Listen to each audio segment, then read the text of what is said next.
Third is longitude. Imagine now that you are travel for the North Pole to the South Pole by the shortest possible line. आप कल्पना कीजिए कि आप संभावित सर्वाधिक छोटी रेखा पर उत्तरी ध्रुव से दक्षिणी ध्रुव की ओर यात्रा कर रहे हैं. Observe the globe. You will see that instead of passing through Europe and Africa, you could just as well pass through Asia. The distance would be the same. Globe का अवलोकन करिए. आप पाएंगे कि यूरोप और अफ्रीका के मार्ग से जाने की जगह आप एशिया के मार्ग से भी जा सकते हैं और दूरी एक समान होगी. इस रेखा को this line are called meridians of longitude, अर्थात देशांतरी यमनोत्तर रेखा कहा जाता है. These are all half circle running from one pole to the other. यह एक अर्धवृत्ताकार है जो एक ध्रुव से दूसरे ध्रुव तक जाता है.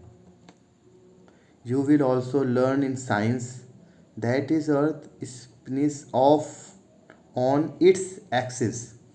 आप विज्ञान में भी यह सीखेंगे कि पृथ्वी अपनी धुरी पर घूमती है. इसे सरलता से समझने के लिए एक टेबल लैंप को अपने ग्लोब से थोड़ा दूर रखिए और कल्पना कीजिए कि यह सूर्य है और पृथ्वी को प्रकाशित कर रहा है. ग्लोब को पूर्व की ओर घुमाइए.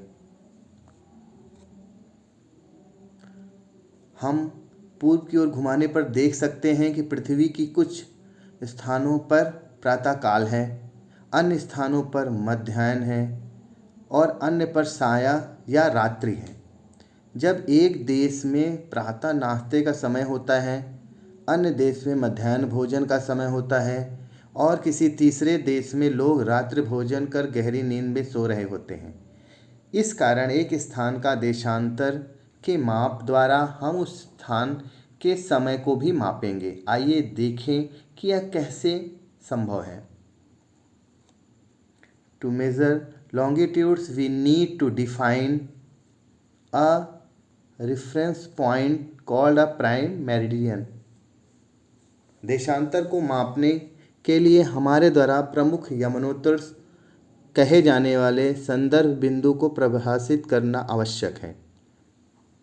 It is also called a Greenwich meridian because in the year 1884 some nations decided that the meridian passing through Greenwich and area of London in England would become the international standards for the prime meridian.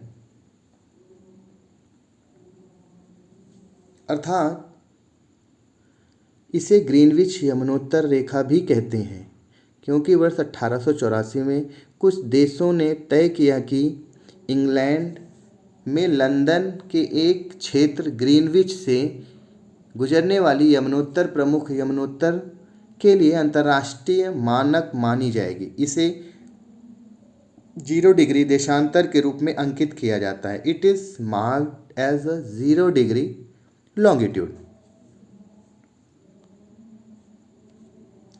Just as latitude is a measure of the distance from the equator if you travel toward one of the poles.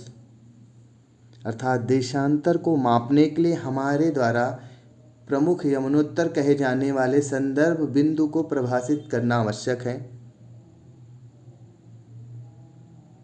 यदि आप ध्रुवों में से किसी एक की ओर यात्रा करते हैं तो जिस प्रकार अक्षांश भूमध्य रेखा से दूरी का एक माप है, उसी प्रकार यदि आप भूमध्य रेखा के साथ साथ यात्रा करते हैं तो longitude is a measure of the distance from the prime meridian if you travel along the equator. अर्थात देशांतर को भी डिग्री में मापा जाता है। पश्चिम हो या पूर्व, इसका मान 0 डिग्री से 180 डिग्री तक बढ़ता है तथा इसमें पश्चिम के लिए पा और पूर्व के लिए पू वर्ड का प्रयोग किया जाता है। अर्थात इसमें 2 लेटर का यूज होता है, W and E। From instance, using round figures, New York longitude in 74 degree west, while Delhi 77 degree east and Tokyo is 140 degree east। अर्थात पूर्णांक का उपयोग करते हुए न्यूयॉर्क का देशांतर 74 डिग्री पश्चिम, जबकि दिल्ली का 77 डिग्री पूर्व और टोक्यो का 140 डिग्री पूर्व है।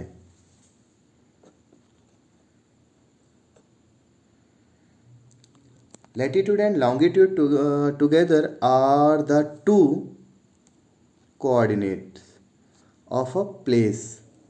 अर्थात अक्षांश और देशांतर मिलकर एक स्थान के 2 निर्देशांक होते हैं। इसके साथ आप अब पृथ्वी पर किसी स्थान का पता लगाने में सक्षम हैं।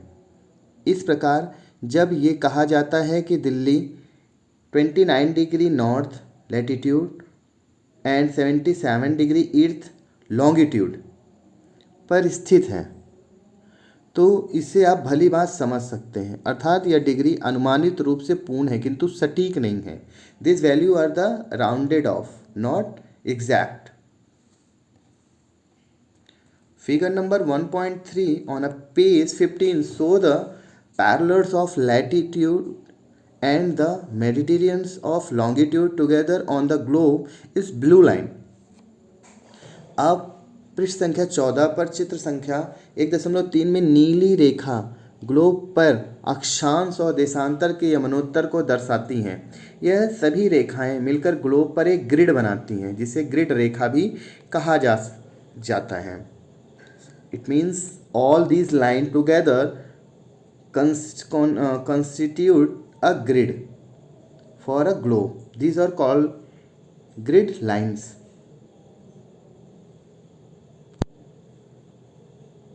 This sketch show how the prime meridian divided into the earth into the western and eastern hemisphere, while the equator divided it into the northern and southern hemisphere।